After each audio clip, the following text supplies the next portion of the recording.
पाकिस्तान ने जो कल रात कायराना पूर्ण तरीके से हमले किए हैं, उसके बाद से भारतीय सेना मुंहतोड़ तरीके से पाकिस्तान को जवाब दे रही है। इस बीच आपको बता दें कि अब तक भारत ने पाकिस्तान के 6 एयरबेस को पूरी तरीके से ध्वस्त कर दिया है।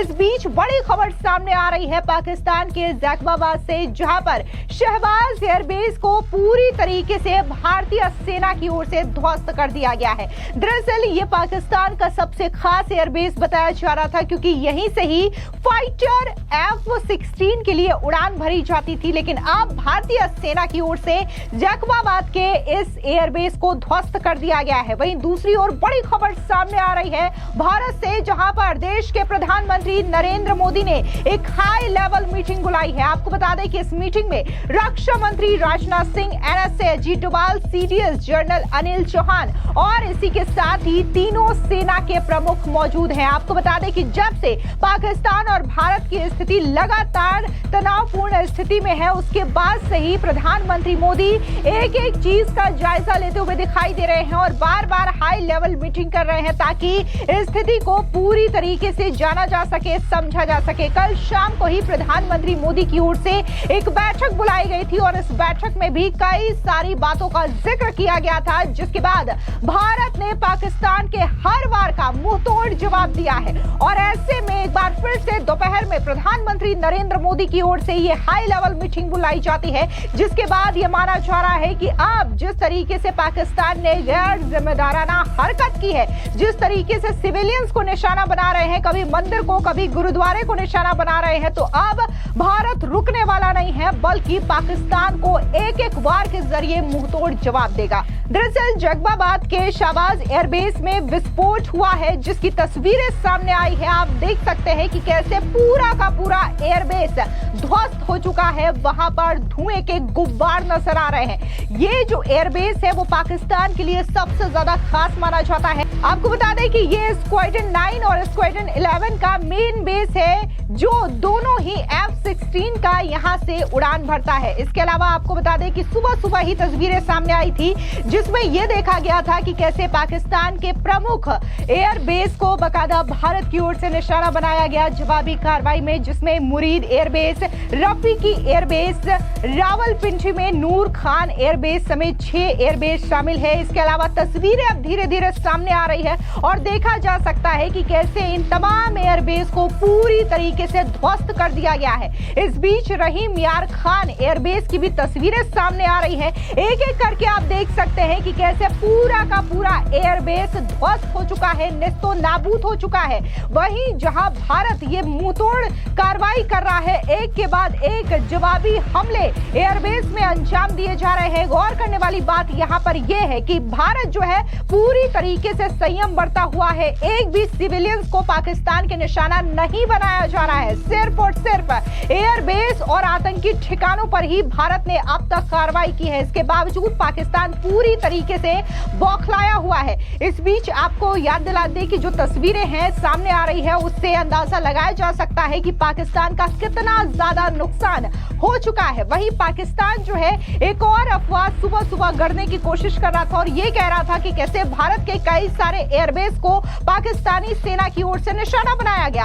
हालांकि ये तमाम झूठ पूरी तरीके से बेनकाब हो गए हैं। खुद जो आज प्रेस कॉन्फ्रेंस किया गया था विदेश मंत्रालय और सेना की ज्वाइंट प्रेस कॉन्फ्रेंस, उसमें इस बात का खुलासा खुद विंग कमांडर व्योमिका सिंह की ओर से किया गया। उन्होंने तमाम तस्वीरें दिखाते हुए कहा कि पाकिस्तान की ओर से जो झूठ फैलाए गए भारत के एयरबेस को लेकर के, वो पूरी तरीके से गलत है। I'd also like to show you a few images of Air Force bases in the Punjab sector and Rajasthan sector, where it is mighty clear that we are debunking the Pakistani claims of causing destruction at these air bases.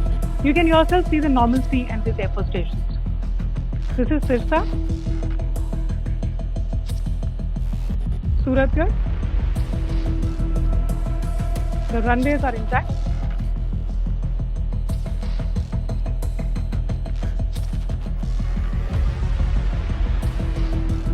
They are also time just notice they are also time stamped. This is today.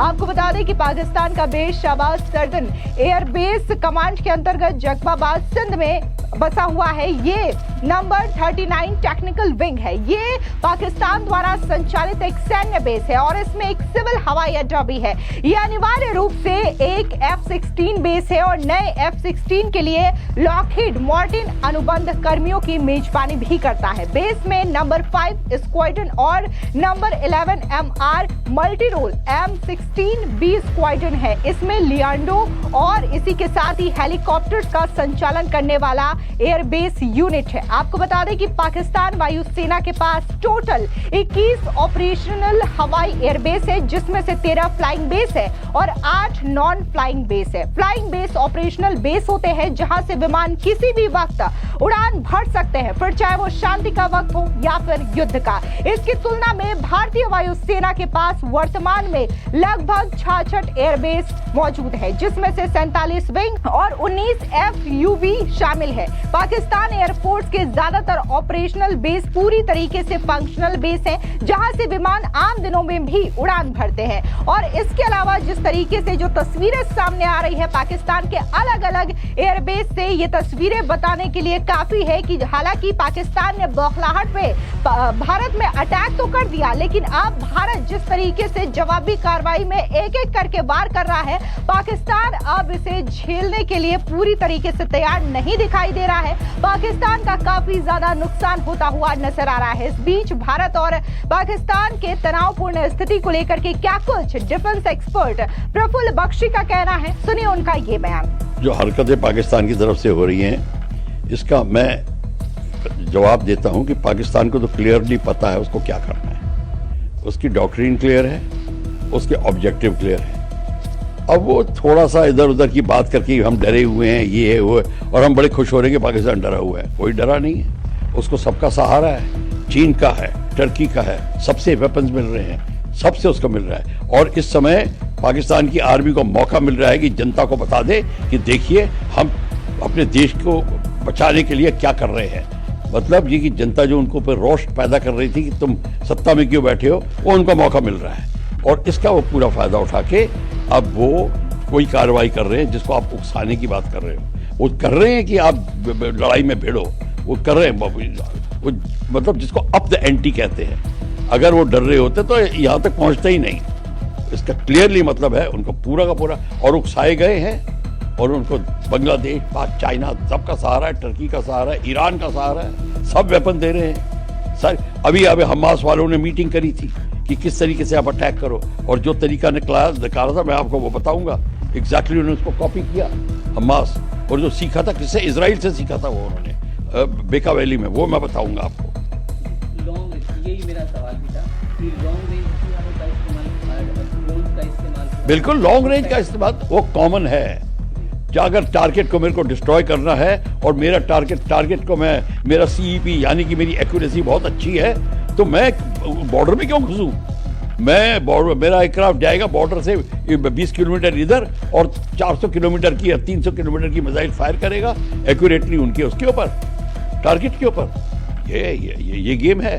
और अगर target को satellite से pickup किया, उसको illuminate किया है, आराम से उसका मिसाइल का मिड वे अपडेशन भी होता रहेगा और पहुंच जाएगी। आपको बताइए क्यों जाए मैं ब्रह्मोस ले जा रहा हूं, जो अब 800 किलोमीटर वाली ब्रह्मोस भी आ रही है, मेरा 400-500 किलोमीटर दूर टारगेट है, मैं क्यों घुसूं पाकिस्तान बॉर्डर में? मैं या जैसलमेर की तरफ से सिंध अक्रॉस अफगानिस्तान के बॉर्डर तक मार सकता हूँ, इतनी डिस्टेंस है। पाकिस्तान चौड़ा थोड़ी है इतना। तो ये जो चीज है, ये इसको कहते हैं दिमाग का इस्तेमाल करना। तो बिल्कुल ठीक है, वो चाइना अगर पाकिस्तान कर रहा है तो कर रहा है, हमको उसका तोड़ लेना चाहिए, हमको उससे पहले कर लेना चाहिए था। और मेरे को अभी समझ नहीं आई हम जवाब क्यों देते हैं, हम पहले क्यों नहीं करते? जवाबदेही उनको करनी चाहिए, इनिशिएटिव हमारे हाथ में होना चाहिए, ना कि पाकिस्तान के हाथ में। लेकिन सर नागरिक जो विमान है वो दूसरी चीज है, ये क्वेश्चन अब दूसरा है। लॉन्ग रेंज वेपन अलग है, नागरिक विमान की आड़ का मतलब ये है कि उन्होंने एयरफील्ड क्लोज कर दी है, फिर नागरिक विमान फ्लाई कर रहे हैं, या उन मिलिट्री बेसिस पे अगर नागरिक विमान फ्लाई कर रहा है, अगर उन्होंने मिलिट्री बेस पे नागरिक विमान फ्लाई कर रहा है, आपकी मिलिट्री नेसेसिटी है उस पर अटैक करने की, आप अपना अटैक जारी रखिए। अगर आप सोचते हो कि मैं एक चक्कर और लगा के आऊं 30 सेकंड के बाद वो विमान चला जाएगा, ठीक है, आपकी मर्जी, या आपकी दरिया दिल्ली की बात होगी। ये ह्यूमैनिटेरियन लॉ में सिखाया जाता है कि जहां तक अटैकर हुआ है, अगर सिविलियन सामने आता है, अगर उसको बचा सकता तो जरूर बचाए, तो हाँ वो कब है। पर पाकिस्तान को ये हरकत करना सोच जान के ठीक नहीं दे है, क्योंकि वो अपने ही पैसेंजर्स को, अपने सिविलियंस को एक शील्ड की तरह अगर वो इस्तेमाल करने की कोशिश कर रहा है तो ये गलत है। हाँ, गलती से जो हो सकता है कि उनको पता नहीं चला कि नागरिक विमान, अब उनमें कोऑर्डिनेशन नहीं होगा सिविल और मिलिट्री में, तो ये प्रॉब्लम भी हो सकती है, कई चीजें हो सकती हैं। पर आपको मैं बता दूं, अगर मैं अटैक कर रहा हूं, मेरे सामने एक सिविल जहाज भी खड़ा है और बगल में फाइटर्स खड़े हैं, अगर मेरी मिलिट्री नेसेसिटी है कि मेरे को अटैक करना ही है तो मैं अटैक करूंगा, सिविल के ऊपर निशाना नहीं लगाऊंगा मिलिट्री टारगेट पे। एक दो गोली अगर सिविल पे लग जाती है वो मेरा कसूर नहीं है। फिलहाल इस पूरी खबर पर आपकी क्या राय है, कमेंट सेक्शन में जरूर बताएं। धन्यवाद।